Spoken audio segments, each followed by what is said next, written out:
Դրական լիցքերով ֆիլմ կլիներ սա։ Դրական ռեալիզմ։ Հա, ահա։ Այնտեղ որոշում են ինչքան խնայեն, ու այն մյուս տարբերությունը ծախսում։ Մեր հյուրն է այսօր Սինգապուրի International Business դպրոցի տնօրեն Վահագ Վարդանյանը։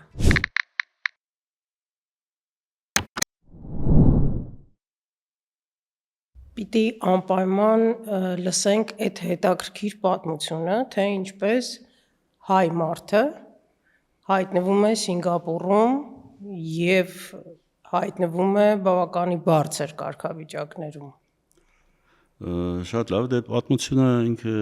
հետաքրքիր է, բայց մինչև դա ասեմ, որ հայերի հետքը Սինգապուրում բավականին հարուստ է։ Բավական հարուստ են առումով, որ վերջին մոտ 200 տարվա ընթացքում բազմաթիվ ոչ մեծ թվականակով, բայց որակական առումով մեծ նշանակություն են ունեցել հայերը Սինգապուրում եւ այնպես է ստացվել, որ այս տարածաշրջանից կարողացել են հասել են թե առևտրում, թե մշակույթում, կարողացել են իրենց տեղն ունենալ, երբևիցե չլինելով մեծ թվականակների ուրեմն թվականակներում։ Իմ դեպքում պատմությունը շատ ավելի ինձ համար էմոցիոնալ է առումով, որ դեռևս 80-ականների վերջերն էր, մեր բնակարանի մոտ գտնվում էր մի գրախանութում կար ինձ հանդիպեց ուրեմն նախկին Խորհրդային Միության հանրագիտարանը թողարկում էր ամեն երկրի վերաբերյալ գիտահարամատչելի տեղեկատուներ։ Ինձ հանդիպել է Սինգապուրը գրախանութում, հաճախ է այցելում պատանեկան տարիքում եւ այդ գիրքը ուրեմն գնել էի, կարդացել էի, ճիշտ ասած շատ տպավորիչ էր, որ չափերով շատ փոքր ուրեմն երկիր լինելով Հայաստանի հետ համադրելի այն ժամանակ բնակչությամբ Սինգապուրը կարողացել էր նման հաջողությունների հասնել եւ այդ ժամանակվանից այդ երևի 80-ականների վերջերն էր միշտ եղել է ցանկությունը գնամ տեսնեմ ուղղակի իմ աչքով տեսնեմ այնպես ստացվեց մոտ 2 տասնամյակ տևեց մինչեւ ուրեմն այնպես ստացվեց այո որ հասել էի Սինգապուր այսինքն աշխատանքի հրավեր էր եղել կրթության ոլորտում եմ ես աշխատում դե այդ միջազգային բակալավրիատ մենք խոսենք դրա մասին ծրագիր առաջարկող դպրոցներից մեկում եւ այնտեղ տեղափոխվեցի արդեն 17 տարի, որից 7 տարի եղել եմ Հոնկոնգում, ապրել եմ Հոնկոնգում, այսինքն զուտ 10 տարի ապրում եմ, այդ թվում նաեւ ներկայումս Սինգապուրում։ Բայց առաջինը, հա, Հոնկոնգն էր եւ Հոնկոնգ որպես ամենասկզբում ես տեղափոխվել եմ Պեկին, այնտեղ եմ դասավանդել IB ծրագրով, այո, տնտեսագիտություն։ Ինչ եք դասավանդել? Տնտեսագիտություն, ահա։ Եվ տնտեսագիտություն դասավանդելով մեր կրթահամալիրը բացել էր դպրոց միջազգային դպրոց Սինգապուրում, չինական միջազգային դպրոց, եւ ես Սինգապուր տեղափոխվեցի արդեն Պեկինից այն ժամանակ 2008 թվականն էր Հոնկոնգը հետո եղել է այս տարիների ընթացքում եւ նորից տեղափոխվել եմ երբ արևմուտքի մարդը հայտնվում է արևելքում դե կարծում եմ մշակութային ինչ որ շոկ է ապրում այդ առաջին շոկը որն էր մշակութային թե ինչն էր կյանքի տեմպը կլիմայական պայմանները դիսցիպլինան ինչն էր որ քեզ ուղղակի կան շատ ասպեկտներ նախ արևելյան Ասիայի երկրներում ընդհանրապես ավելի քիչ էմոցիոնալ են մարդիկ համատության համար իհարկե մեր դեպքում մենք շատ ավելի արտահայտվող ենք էմոցիաների առումով իմպուլսիվ ենք ինչ որտեղ նաև արագ բարկացող այնտեղ այդ տեսակի բաները շատ ոչ միայն քիչ ողջունելի են, նաև տարածված չի այսինքն էմոցիոնալ չեն դե տարբերությունները շատ մեծ են պատկերացնելու համար այսպեսի մի դիտարկման առումով ասեմ ուրեմն աշխարհի մոտավորապես 25% տարածքով Ասիան է, հարավային եւ հարավարևելյան Ասիան, այսինքն Ասիայի զգալի մասը, եւ այդտեղ ապրում է աշխարհի բնակչության մոտ 60%-ը։ Բայց հայերի թվականակով երևի հայերի թիվը չի գերազանցի 1.5-2 հազար մարդ։ Չնայած մենք 10-ից ավել եկեղեցիներ ունենք այդ տարածաշրջանում։ Բայց հայերի դեպքում երևի ավելի բարդ է մեզ համար տվյալ միջավայրում երևի ադապտացվելը, համաձայն եմ այն կարծիքի հետ։ Քանի տարի տևեց այդ ադապտացման process-ը։ Ադապտացիան երկար չի տևել, հիմնական խնդիրը կոնկրետ Սինգապուրի դեպքում եղանակին ադապտացիան էր։ Ասեմ, որ երբ որ տեղափոխվեցի, օգոստոս ամիսն էր։ Դե բնականաբար Հայաստանում շոկ էր, օգոստոսին Հայաստանում ես այդ ժամանակ Պեկինից Հայաստան եկել եւ վերադարձել էի արդեն Պեկին եւ Սինգապուր, երկու տեղում էլ ամառը բավական շոկ էր։ Սինգապուրում էլ բնականաբար շոկ էր եւ 1 ամիս, 2 ամիս կենսաբանորեն մարմինը կարիք է զգում, որ հեսա կհովանա արդեն ավելի մի քիչ ավելի անգամ ցուրտ կլինի։ Ու դա տեղի չի ունենում։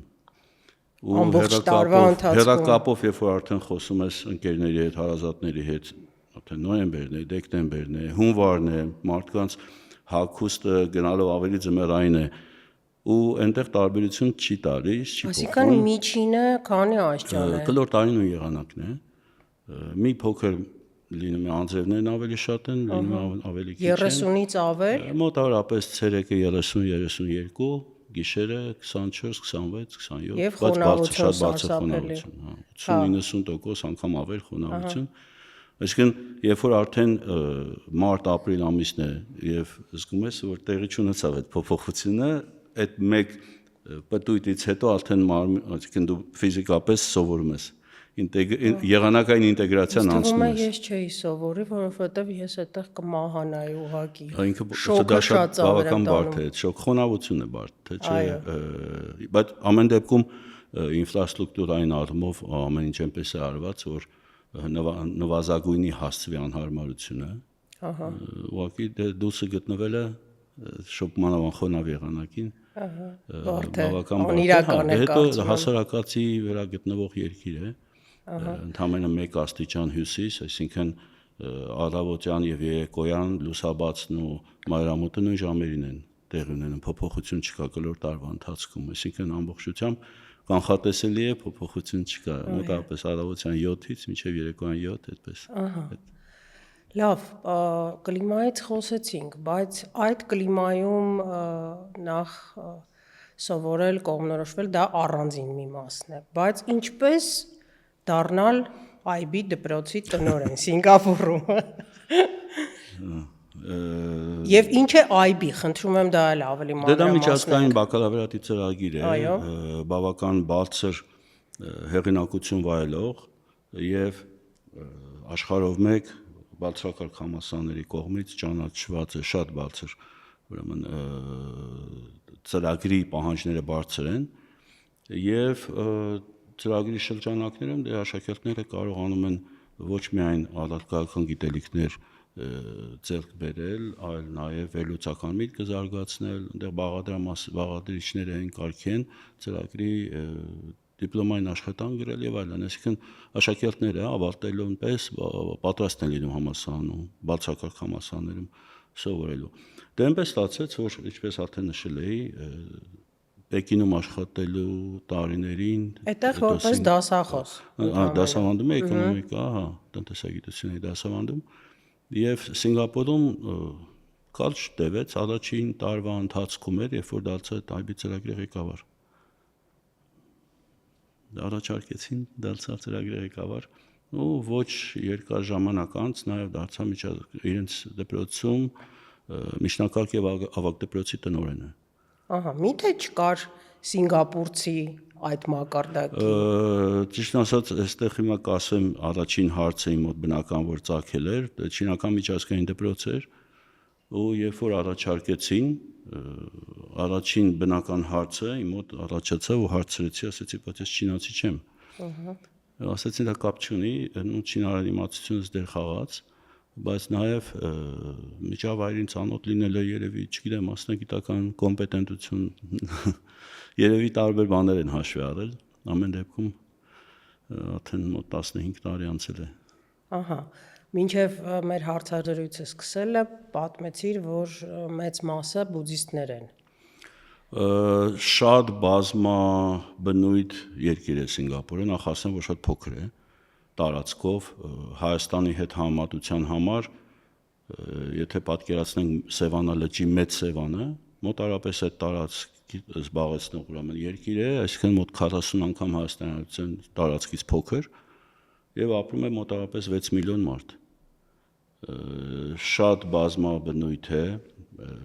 կան հիմնական ազգեր, ծագումով չինացիներ, մալայացիներ, հնդիկներ եւ այլ ազգեր, կրոններն են շատ տարբեր, մոտավորապես կեսը բուդդիստ են, բայց կան նաեւ զգալի քրիստոնյա, կան նաեւ մամեդականներ, կան հնդկական, ասենք սիկհեր, տարբեր ազգեր են ներկայացված, 4 պետական լեզու կա երկրում, հիմնական լեզուն, այսպես ասած lingua franca, այսինքն այդ լեզուն, որով շփվում են մարդիկ միմյանց հետ օրենքի, կրթության, երթևեկության, բիզնեսի լեզուն անգլերենն է, եւ դա նաեւ պետական լեզու է, բայց կա բնականաբար չինարենը պետական լեզու, մալայերենը պետական եւ ազգային լեզու, քանի որ տեղացիները ժամանակին մալայական ծագում է եղել, մալայացիների ուրեմն տարածաշրջանն է եղել ժամանակին, մալայական լեզուն համարվում է նաեւ ազգային լեզու եւ պետական օրհներգը, ուրեմն զինանշանը մալայերեն լեզվով են եւ հնդկական թամիլ դպրոցը բրիտանական դպրոց է, անգլերեն, ուսուցումը անգլերեն է, այո, եւ թե ուսուցման լեզուն, թե հաղորդակցման լեզուն հիմնական անգլերենն է, իհարկե դե կա նաեւ չինացի դասավանդողներ, ծագումով չինացի աշակերտներ էլ կան, այսինքն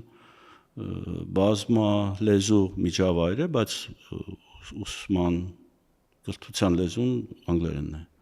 IB համակարգում կա բան, որ այսպես հետևողական կփոխեիր։ Բավական ճկուն է համակարգը, ավելի շատ, այսպես ասեմ, ավելի հեշտ կլինի տվյալ կրթական հաստատությունում այդ ճկունությունը կիրառել կոնկրետ հաստատության նպատակներով, որովհետև ճկունությունը թույլ է տալիս ալատկաների ընտրությունը կազմակերպել, թույլ է տալիս անգամ ամբողջ ծրագրի շրջանակների մտիմացության տեսություն ասվածը, theory of knowledge, այդ դրա շրջանակներում նաև կիրառել ուսումնասիրության շրջանակը, թեմաների շրջանակը, այդ առումով հնարավորություն կա բավական մեծ ճկունությամբ օգտագործելու ծրագիրը, այդ պատճառով դժվար կլինի կտրուկ ինչ-որ բան փոխել, իհարկե տվյալ ժամանակաշրջանում հիմա ամենամեծ սպառնալիքը երևի երեխաների համար դա արհեստական բանականության կիրառությունն է, այսինքն ավելի այսպես ասեմ, ոչ թե սպառնալիք է, որ դա գոյություն ունի, այլ կարևոր է այնպես անել, որ աշակերտները դա ճիշտ օգտագործեն, այսինքն դա չփոխարինի աշակերտի մտածելակերպը, այո, այսինքն վերլուծական միտքը չփոխարինի, քննադատական դատողությունը չփոխարինի, այսինքն իրենք դառնան կոմպետենտ, որովհետև ցանկացած բան հնարավոր է այսօր ինտերնետով, միանշանակ էնցիկլոպեդիկ գիտելիք ձեռք բերելը բավական հեշտ է հիմա, այսինքն դա հնարավոր է վայրկյանների ընթացքում ճշտել։ Բայց դա չի մնում էլի գլխում, որովհետև այսօր գնալով ավելի մարդիկ անհամբեր են դառնում ինֆորմացիա ստանալու առումով էլ եւ փորձում են շատ արագ վերնագրերի մակարդակով ձևավորել նյութի վերաբերյալ եզրակացությունը։ Իհարկե սա մի քիչ ավելի կրթության ոլորտում վտանգ է իրենց ներկայացնում, իհարկե նաեւ խնդիրն այն է, որ կրթության ոլորտը երևի ամենապահպանողական ոլորտն է ընդհանրապես վերջին 200-300 տարիների ընթացքում ըստ էության ոլորտի հանդեպ վերաբերմունքը փոփոխության չի ենթարկվել։ Այստեղ այ ասում են, որ այդտեղ դիսցիպլինայի երկիր է։ Ես նույնիսկ լսել եմ, որ տենց բավականի դաժան օրենքներ կան։ Այդ միֆը դաժան միֆ է, թե չի, միֆ ասեմ այսպես։ Նախ շատ հետևողական են։ Երկրորդը հետևողականության վերաբերյալ սա կասեմ, երկրորդը երկրում չեն համեմատվում անմիջական հարևանների հետ։ Սա շատ մեծ առավելություն է տալիս, այսինքն եթե դուք շատ բազմաթիվ ռեյտինգների ուրեմն շրջանակում նայեք Սինգապուրը, չեք տեսնի հարևան երկրները ռեյտինգում Սինգապուրի մոտ, կտեսնեք ընդհանրենք Հյուսիսային Եվրոպայի երկրների, Նոր Զելանդիա եւ այլն, այդ թվում նույն կոռուպցիայի հետ կապված թեմաների շրջանակում, որովհետեւ փորձում են թռիչքա ձև անցնեն տարածաշրջանի վրայով ավելի բարձր նպատակներ ունենալով։ Հետևողականության առումով ասեմ այսպես. երբ որ այնտեղ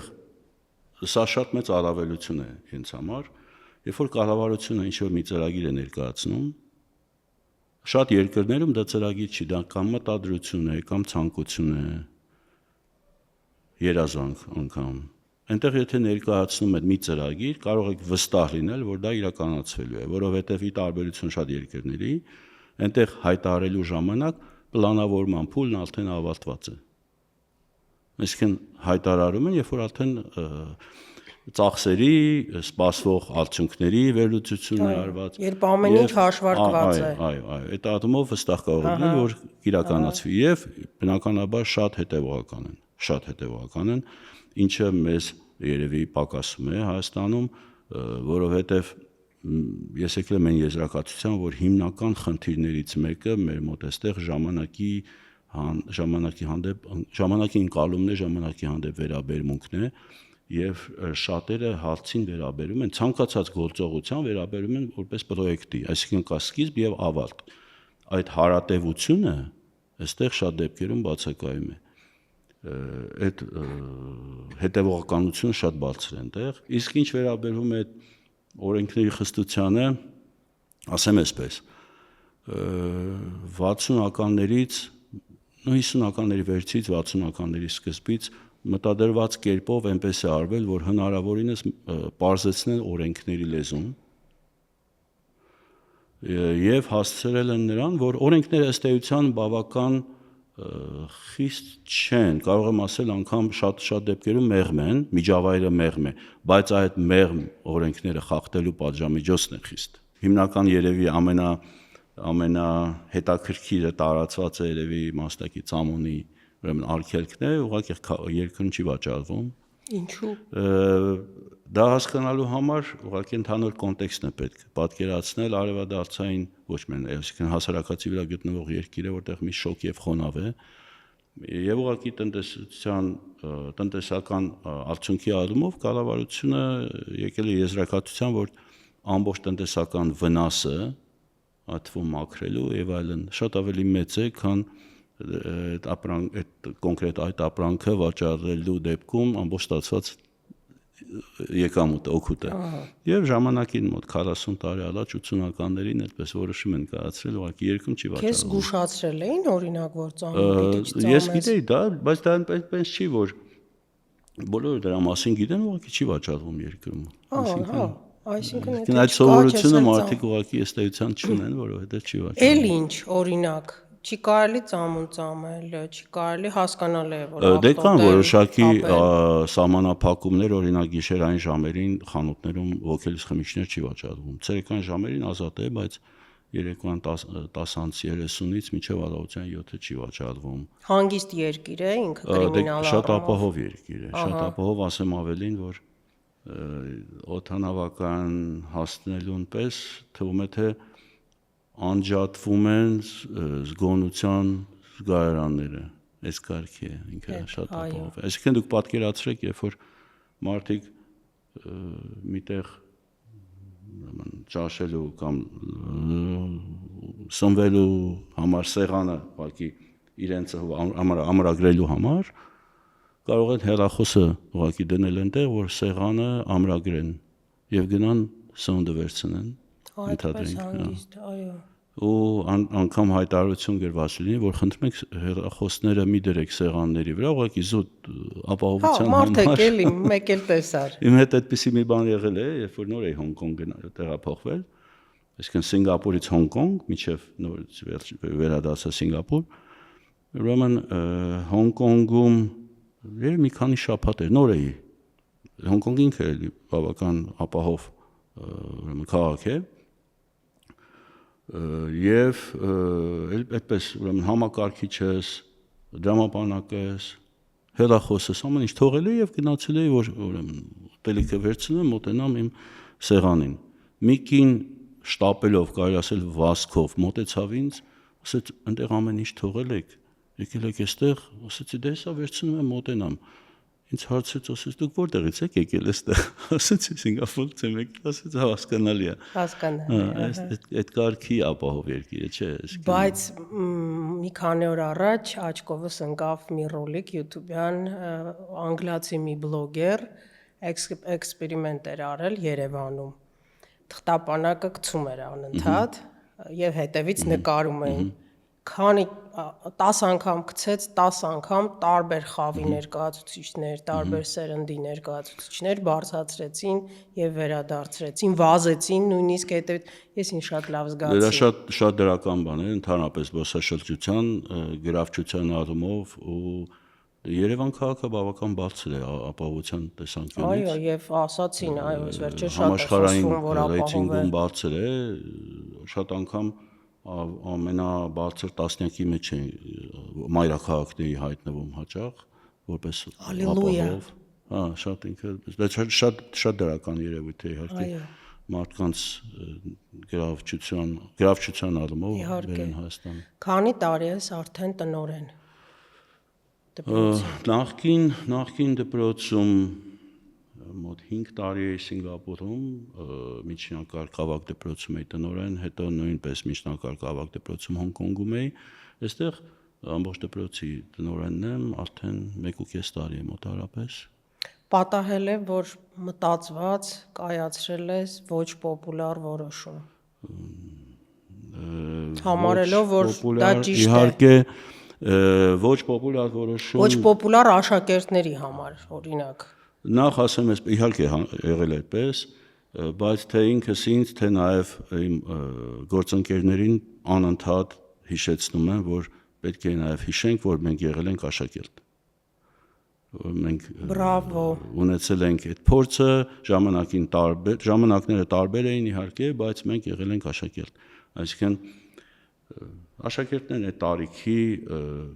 իրենք հետևողական են, անեն ինչ որ անում են։ Ահա։ Դե մենք պետք է գտնվենք ցանկացած հարաբերության մեջ, կա երկու կողմ, մի կողմը միշտ մյուս կողմից ավելի հետևողական է լինում։ Հիմա կոնկրետ դպրոցում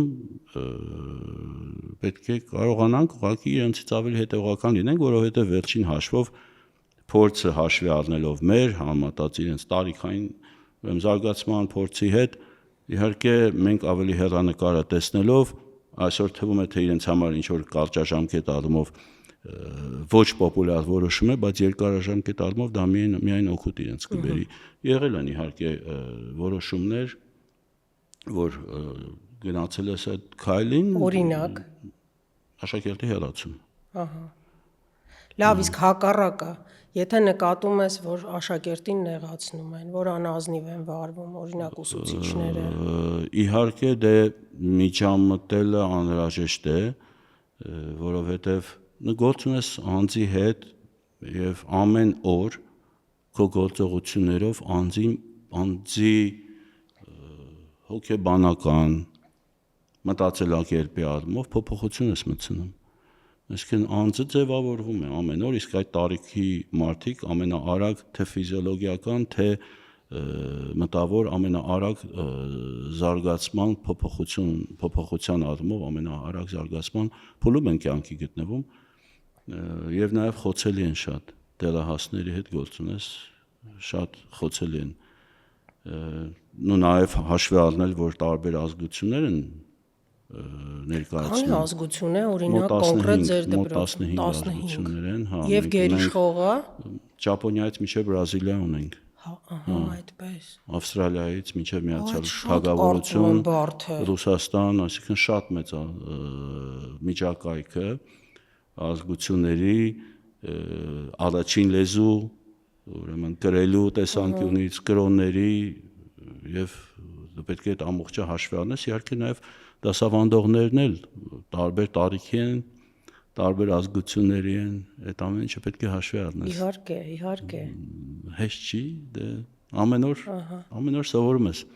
Աշխատանքի մեջ էլ ամեն օր սովորում ես։ Լավ, պատկերացնենք, որ մի խումբ հայ աշակերտներ մեկ շաբաթով տեղափոխվեցին Սինգապուր, այդտեղ մեկ շաբաթ ուսում անցնելու։ Ինչ կզարմացնի մերոնց։ Կզարմացնի երևի կազմակերպվածությունը, Պատասխանատվության զգացողությունը, հա, պատասխանատվությունը բարձր է, կազմակերպվածությունը, գիտեք, այսպես է, օրինակ հաճախ կարող ես տեսնել, դեռահասներ են, անգամ կարող են բարձրել խոսեն մեկը մյուսի հետ, բայց երբևիցե երրորդ կողմի չեն խանգարի։ Էլ չասեմ, որ այնպես չեն պահի իրենց, որ հանգած վնասեն, որովհետև պատասխանատվության աստիճանը շատ բարձր է, այսինքն անգամ չասեմ ֆիզիկական կոնտակտի մասին, անգամ բանավոր կերպով որևէ մեկին վիրավորել, չասեմ կոպիտ բառերի կիրառմամբ, ուղղակի վիրավորելու դեպքում պատասխանատվությունը մեծ է լինելու։ Այսինքն ֆինանսական եւ եթե բարդություններ եղան, անգամ նաեւ անազատության հետ կապված կարող է լինել։ Ասում եմ, օրենսդրությունը բավական մեղմ է, բայց օրենսդրությունը խախտելու պատժամիջոցն է խիստ։ Սա սկզբունքային մոտեցում է։ Այսինքն ինչ պիտի անի մեր հայ աշակերտը, որը քիչ թե շատ անտեղյակ է, որ ենթարկվի անազատության։ Անազատության այդպես տենց չեն երևի իրարի անչափահասների դեպքում նկատի ունեք, հա։ Բայց ինչ պետք է անի, պետք է հաշվի առնի, որ շատ արագ բարկանալը լավ բան չի։ Ահա, իմպուլսիվ չլինել, ագրեսիվ չլինել, որովհետև հա, դա առաջնայինը։ չի դիտվի որպես, դա ուղղակի կաշխատի իր դեմ։ Ահա։ Եթե կինո նկարեինք, հա, մեկ օր ձեր դպրոցում, դու որպես ռեժիսոր, ինչպես կներկայացնեիր այդ օրը, այն ամենա ակնհայտ, հա,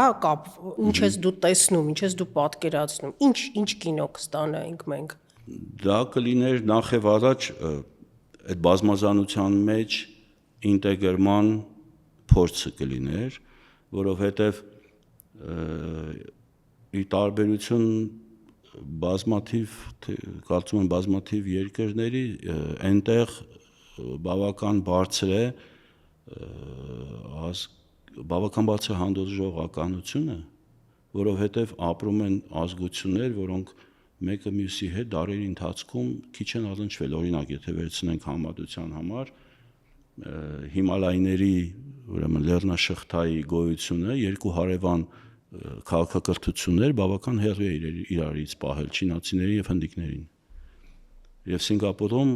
այդ ազգությունները մեկը մյուսի կողքին ապրում են։ Ահա։ Մեկը մյուսի հետ աշխատանքի վայրում, դասարանում, այսինքն մարդիկ հարևաններ են, անգամ խառնամուսնություններ եւ այդ հանդուրժողականությունը, այսինքն որ տարբերություններ կան, բայց տարբերությունների մեջ ոչ թե ճիշտ է եւ սխալ, այլ ուղղակի տարբերություններ են, դա բավական բարձր մակարդակի վրա է գտնվում։ Դա երևի այսինքն տեղում ոչ թե ասիմիլյացիայի, այլ ինտեգրացիայի միջավայրը երևի։ Այսինքն այդ կլիներ ներդաշնակ, հա, շփումները, մենք այսպես տարբերությունները ընկալելը։ Ֆիլմի ժանրը կլիներ կատակերգություն ավելի շուտ, հա։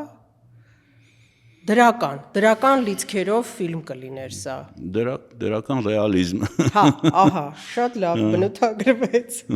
Իսկ եթե հայտարարվեր այնտեղ դպրոցում հայկական մեկ շաբաթ, այ մեզանից ինչ կտեղափոխվեր այնտեղ։ Տվյալ մեզ մոտ մեր դպրոցում ներկայումս չկա նման բան, բայց ժամանակին չինական միջազգային դպրոցում երբ որ աշխատում էի, մենք ունեինք ծրագիր, երբ որ Հայաստանից ընդհանուր մինչև 75% ուսմանվացի այն ժամանակ զեղչում են եւ որոշ թվականակով աշակերտներ եկան, սովորեցին Սինգապուրում, այնուհետև տարբեր երկրներում շարունակեցին ուսումը, աշխատում են Հայաստանում եւ այդ թվում նաեւ Հայաստանից դուրս էլ մեր նախկին աշակերտները Հայաստանի քաղաքացիները եւ բավական թե ինտեգրվեցին եւ նաեւ կարողացան հայկական մշակույթն էլ ծանոթ դարձնել տեղացիների համար, որովհետեւ շատ ցավալի է, բայց լինելով, ինչպես նշեցի ամենասկզբում մեր զրույցի, հայերը լինելով բավական ակտիվ տարածաշրջանում, այդ թվում Սինգապուրում, ժամանակին 150-200 տարի առաջ դեռևս հայկական ներկայությունը չի եղել այնպեսին, որ Հայաստանի մասին իմացությունը լինի բարձր տարածված։ Այսինքն մարդիկ գիտեն հայկական, լսել են հայկականի մասին, բայց շատ ցավալի է, ուղղակի չգիտեն, որ կա Հայաստան պետություն, Հայաստան երկիր, ուղղակի գիտեն, որ կան հայեր։ Այսինքն այդ մի շաբաթը հագեցած կլիներ մեր հետաքրքիր մշակութային ավանդույթներով, սովորություններով, երաժշտությամբ։ Կարծում եմ, օրինակ ժամանակին նման մի միջոցառում, տարբեր միջոցառումներ եղել են, հիմա հիշեցի, մտաբերեցի Արամ Խաչատրյանի ծննդյան 110-ամյակն էր, մեր Սինգապուրում Չինական միջազգային դպրոցում դա կազմակերպեց այդ համերգը, շատ բարձր, ուրեմն ոգևորությամբ էին ժամանակին ունկնդիրները, չինացի երեխաներ էին, տարբեր ազգություններ ներկայացնող ուսուցիչներ, հյուրեր, որոնց համար դա նորություն էր, իհարկե։ Տարածաշրջանը, էլի ինչպես խոսեցինք սկզբում զրույցի, ինչ որտեղ նաև ընկալվում է որպես այլմոլորակ են առումով, որ շատ մեծ են տարբերությունները։ Այսինքն օրինակ քո մեջ կան բնականաբար դու մնում ես հայ։ Երևանցի պլյուս։ Նաև Կա բաներ, որ իրենք քո մեջ չեն ընկալում, չեն ընդունում, փորձում եմ մի կերպ հարմարվել, մերվել, թե դու անդադ քեզ այդ պայքարի մեջ ես։ Կարծում եմ կլինեն եւ շատ հաճախ ուղղակի այդ հաղորդակցվելու անհրաժեշտությունն է, որ փորձում ես թե մյուս կողմից էլ փորձում են այնպես հաղորդակցությունը անցկացնել, որ խուսափել սուր անկյուններից։ Սա շատ տարածված է, ընդհանրապես ասիական մշակույթում շատ տարածված է, փորձեն այնպես անեն, կանխեն, որպեսզի խնդիր չառաջանա, եթե հնարավոր է կանխել, ինչու թողնել հասնի մի խնդրի, որ հետո ստիպված լուծես խնդիրը։ Հիմա պիտի գնաս Խաշի հարցազրույցից հետո քո հայ երևանցի ընկերների հետ։ Այո։ Կամ պահեր, որ դու պիտի զսպես քեզ, որ քո ընկերները չասեն Վահագ դու մեզ նյարդայնացնում ես քո սինգապուրյան սովորություններով ու բնավորության գծերով։ Չեմ կարծում, եթե այդպես լիներ, կարծում եմ ոչ, որովհետև եթե այդպես լիներ, այս ամբողջ տարիների ընթացքում երևի թե ձևը շփման այլ կլիներ, կարծում եմ այդպես չի։ Դուք հարցերից մեկը վերաբերում էր ուրեմն մեր տարբերություններին, հետևյալի մասին ասեմ, ժամանակի մասին նշեցի, ուրեմն մոտ 1-2 տարի առաջ էր, պատահմամբ երկար տարիներ ապրելուց հետո պատահմամբ ուղղակի այդ միտքը ծագեց, հասկացա, որ իրենց մոտ այդ ժամանակի ընկալումը ինչ կարևոր է ու մեզ մոտ ինչ մեծ տարբերություն կա։ Ուրեմն հերթի մեջ էի, այնտեղ սովորաբար շատ այնտեղ։ Հոնկոնգում էր, բայց մեծ մշակութային առումով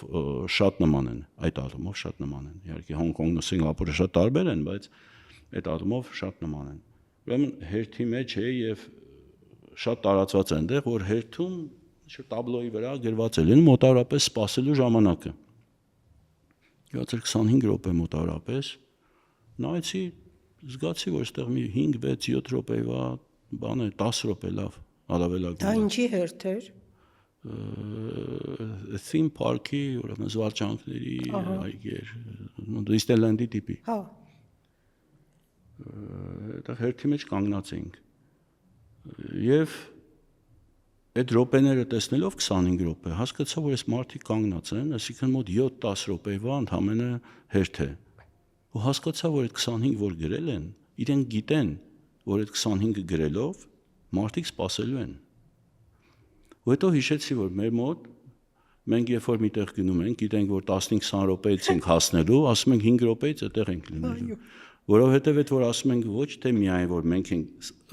թյուր պատկերացնում ինչքան կտևի, այլ լսողն էլ չի ուզում լսի, որ մենք 15-20 րոպեից կհասնենք, ինքն էլ է ուզում լսի, որ մենք մի 5-6-7 րոպեից կհասնենք։ Այսինքն այդ ժամանակի առումով անհամբերությունը երևի թե դրա մեջ իհարկե կա նաև ամեն ինչի մեջ երկու կողմը կա, դրական կա, բացասական կա իհարկե, հա, շատ մեծ են տարբերությունները, էլի ձեր այս հարցին անդրադառնալով շատ մեծ են տարբերությունները, ժամանակի առումով դա ուղղակի այդ ընկալումը շատ մեծ էր։ Հետո շատ մի կարևոր տարբերություն այս առումով, եթե մենք կարողանանք փոփոխություն ժամանակի ընթացքում մտցնենք, դա տնտեսական մեծ ազդեցություն է թողնում, ուրեմն երկար տարիների, այսինքն մի քանի տասնամյակների վիճակագրությունը ցույց է տալիս, որ Սինգապուր աշխարհում երկրորդն է, իսկ Չինաստանը աշխարհում առաջինը, ընդհանուր երկրում ստացված եկամուտների խնայողության տոկոսով, այսինքն ընդհանուր եկամուտների մեջ քանի տոկոսն է խնայվում։ Ուրեմն պատկերացրեք, Սինգապուրում դա 45% է, Չինաստանում 50%։ Այսինքն ամբողջ ստացած երկրով մեկ ստացած եկամուտների կեսը, շուրջ կեսն էլ Սինգապուրում խնայվում է։ Եվ խնայվում է ինչ պատճառով, ոչ միայն որ կա հնարավորություն խնայելու, այլ մարդկանց մտածելակերպը այսպես է։ Շատ դեպքերում, մենք Հայաստանում ընդհանրենք, գումարը ծախսում ենք, տակն ինչ մնաց խնայվում է։ Այնտեղ որոշում են ինչքան խնայեն, ու այն մյուս տարբերությունը ծախսում են։ Հա, եւ դա սովորական մարդու մտածելակերպը եւ պետականորեն մտածելակերպ է։ Այո, որովհետեւ դե վերջին հաշվով ներդրում չի կարող լինել, եթե չկա խնայողություն։ Այո, իհարկե։ Այսինքն խնայողությունն է ծնում ներդրումները, իսկ ներդրումները եթե չլինեն, իհարկե տնտեսության զարգացում երկարաժամկետ առումով չի կարող լինել։ Այսինքն բայց սովորական կրկին ընդհատեցի, սովորական մարդը այդ խնայող լինելը այն սահմանը անցնում է, հա, ձեռփակ վիճակն է, թե դա ուղղակի շատ բարձր է ֆինանսական դիսցիպլինան, շատ բարձր է։ Այսինքն երբևիցե քեզ հրավիրել են օրինակ ճաշկերույթի։ Իհարկե։ Շռայլություն այդպես կա հայկական։ Հա, այդ ընդհանրապես չինական մշակույթում դա շատ տարածված է, շատ լավ հյուրին ընդունելը, ահա, պատվելը շատ ընդունված է։ Դե դա մշակութային ատրիբուտ է, այսինքն մշակույթի մաս է կազմում։ Ինչ ես ուտում այնտեղ։ Տարբեր փորձում ենք շատ անգամ գտնել մեր սնունդին մոտ Բայց բարդ է, հա, ինչքան բարդ առումով մեծավոր արևելքի տարբեր խոհանոցներ ներկայացված են Սինգապուրում, Հոնկոնգում էլ, բայց դա իհարկե բավական բարդ է, երևի կյանքի ամենաբարդ ասպեկտներից մեկն է։ Եվ քիչ առաջ ինչպես խոստովանեցիր աղի բացակայությունը, դե քիչ ավելի այնտեղ, հա, դե սա ուղղակի զուտ ֆիզիոլոգիական առումով, որովհետև խոնավության հետ պայմանավորված մեզ ավելի կարիք ավելի աղ սպառելը։ Այո։ Դե Հայաստանում սնունդը ամեն տեսակի սնունդը համեղ է։ Համեղ է։ Հա։ Այնտեղ համեղ չէ, հա, քեզ։ Չէ, տարբեր բաներ կան, ուղղակի սենց մարդկայինորեն խոսենք։ Մենք չենք կարող